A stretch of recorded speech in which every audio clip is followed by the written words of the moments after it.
parecido, ¿vale? Ya que te iba a decir, quiero ver por aquí, pues para hacer. Voy a hacer.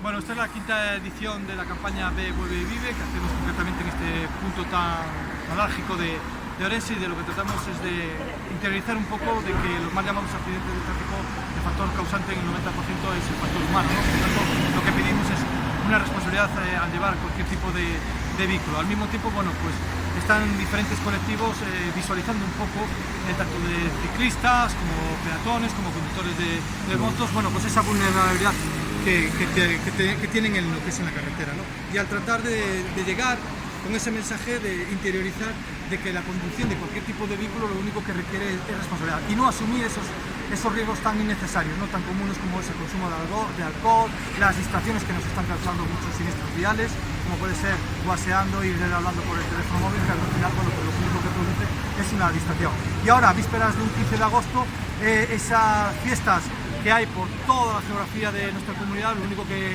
pedimos aquí es que indicar e incidir muchísimo que es totalmente incompatible alcohol y conducción. La silla que tenemos aquí... La silla, bueno, pues representa lo que no ve mucho de la sociedad. Nos llama muchísimo la atención de que no haya esa alarma social. Detrás de un mal llamado accidente de tráfico existe muchísimo drama de secuelas físicas y psíquicas de todas esas personas que han sobrevivido a un siniestro vial. En este caso, bueno, pues con estos lemas tratamos de que se represente algunos de los factores de riesgo. En las otras sillas lo hemos querido poner en portugués porque los siniestros viales no entienden de idiomas.